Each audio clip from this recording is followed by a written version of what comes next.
สบายดีท่านผู้ชมเนาะหลายคนหลายทานอยากเห็นซาวลี่พี่น้องเอ้ยเนาะนี่โอ้มันนี่ใส่เสื้อเหลืองลูกก็ใส่เสื้อเหลืองลูกเสื้อเหลืองลูกใส่เสื้อเหลืองแม่ใส่เสื้อเหลืองเป็นลูกของพ่อตองเหลืองแม่นบ่แม่นน่ะ แม่นแม่ เป็นลูกของพ่อตองเหลือง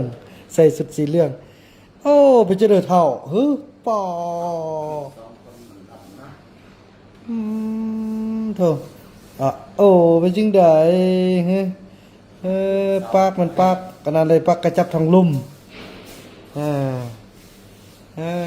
เธอพี่น้องเอ้ยอันนี้ก็ถือว่าแข่งก็เริ่มซื้อลงแล้วเนาะนี่ ทางนี้ผู้ที่เนี่ย ทางนี้ดีแล้ว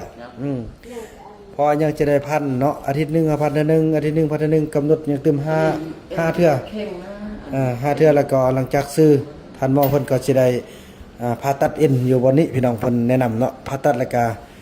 ครั้งสุดท้ายก็เป็นผ่าตัดแล้วก็ใส่เกิบแล้วก็ดีบ่อายกัดบ่งาม บ่เพิ่นหักแป้งบ่แม่นตัดทิมได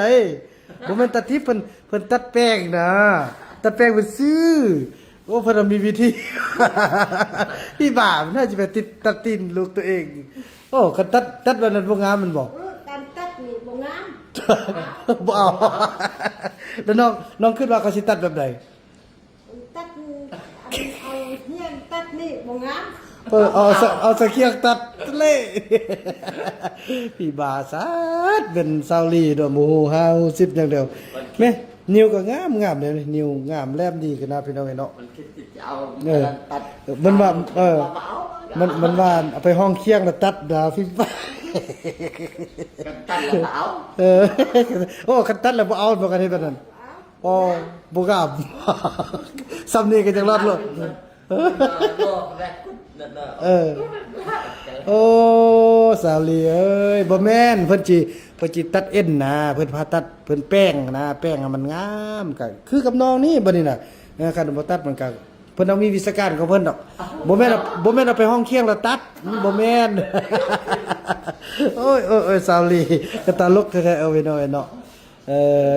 กันเนาะเป็ดเนาะจะเป็นโดเซลล่ะเนาะเฮ็ดแบบนั้นบ่ บ่งามเนาะ พอเราเห็นเขาเจ้าคำเล็กเด้เนาะไปพาไปเข้าคาคุดในภาวะเนาะเฮ็ดนั่นนี่บ่รู้ครับตัดเลยคือเขาง่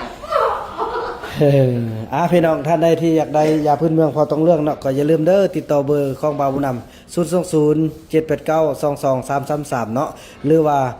ทิมเบอร์ไว้อยู่ที่ใต้คอมเมนต์แล้วบ่าวบุญนำจะติดต่อหาเนาะส่วนยานั้นก็พร้อมส่งทั่วประเทศพี่น้องเนาะ